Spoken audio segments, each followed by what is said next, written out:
Hai sahabatku, selamat datang di Universitas Kreatif. Pernahkah Anda berpikir mengapa ketika seseorang tersenyum, Anda tanpa sadar ikut tersenyum?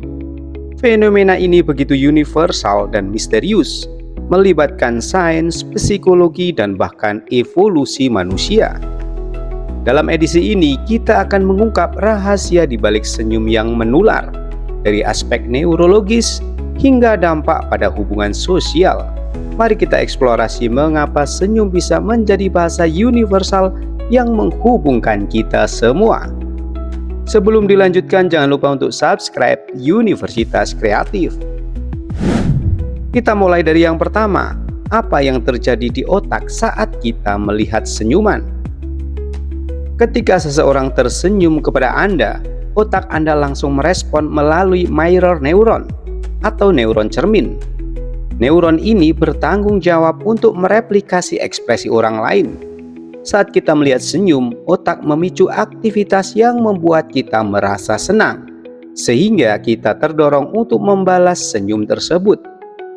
Selain itu, senyuman merangsang pelepasan endorfin yang dikenal sebagai hormon kebahagiaan. Ini menjelaskan mengapa melihat orang lain tersenyum dapat membuat hari kita terasa lebih cerah dan suasana hati kita menjadi lebih baik. Yang kedua, senyum sebagai bahasa universal. Senyum adalah salah satu bentuk komunikasi paling kuno dan universal di dunia.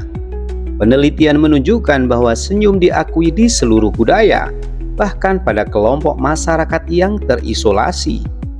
Hal ini menjadikan senyum sebagai salah satu cara paling efektif untuk menjalin hubungan tanpa memerlukan kata-kata. Dalam konteks evolusi, senyum dipercaya sebagai sinyal sosial untuk menunjukkan tidak adanya ancaman. Ketika manusia purba mulai hidup berkelompok, senyum membantu memperkuat ikatan sosial dan membangun rasa saling percaya. Yang kedua, pengaruh senyum terhadap emosi.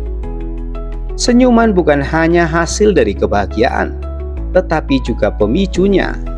Teori facial feedback hypothesis menyatakan bahwa ketika kita tersenyum, otak kita percaya bahwa kita bahagia, meskipun kita sedang tidak merasa demikian. Ini berarti senyum dapat mempengaruhi suasana hati secara positif. Selain itu, senyum juga mengurangi stres. Saat kita tersenyum, kadar hormon kortisol dalam tubuh menurun, membuat kita merasa lebih rileks dan damai. Senyum adalah obat alami untuk menjaga keseimbangan emosional. Yang keempat, senyum dan hubungan sosial. Senyum memiliki kekuatan untuk memperkuat hubungan sosial.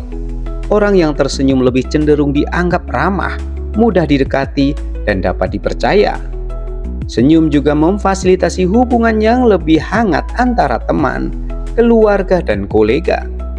Dalam interaksi profesional, senyum memiliki dampak besar pada kesan pertama. Penelitian menunjukkan bahwa orang yang tersenyum dalam wawancara kerja memiliki peluang lebih besar untuk diterima karena mereka dianggap lebih percaya diri dan positif. Yang kelima, resiko senyum yang dipaksakan. Meskipun senyum memiliki banyak manfaat, tidak semua senyum bersifat positif. Senyum yang dipaksakan atau palsu bisa membawa dampak negatif pada diri sendiri dan orang lain. Penelitian menunjukkan bahwa terlalu sering memaksakan senyum untuk menyembunyikan emosi dapat meningkatkan stres dan kelelahan emosional. Tak hanya itu, senyum yang tidak tulus seringkali terdeteksi oleh orang lain yang bisa merusak kepercayaan dalam hubungan sosial. Oleh karena itu, penting untuk memastikan bahwa senyum kita berasal dari ketulusan hati. Yang keenam, senyum dan kesehatan fisik. Senyum tidak hanya baik untuk kesehatan mental, tetapi juga untuk kesehatan fisik.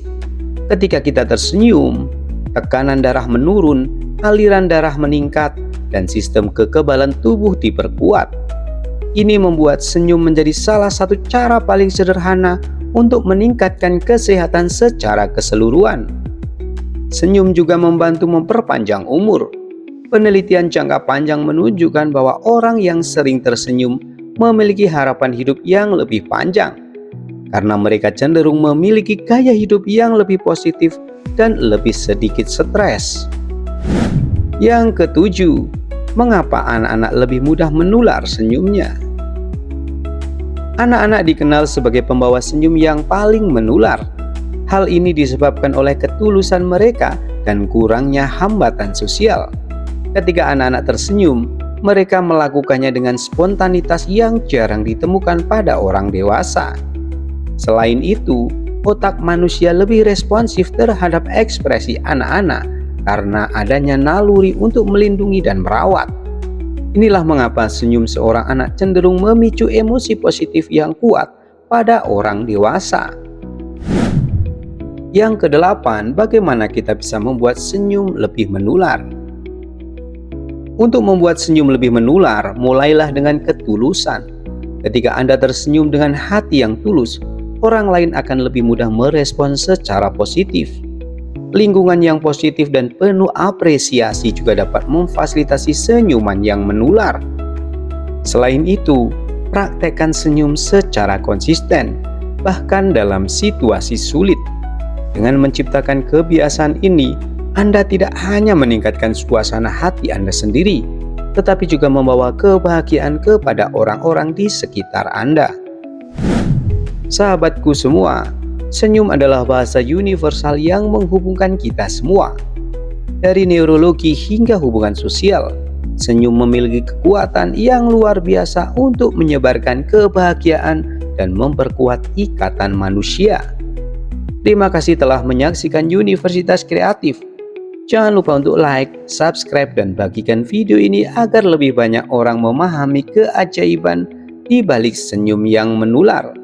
Sampai jumpa di episode berikutnya. See you next time.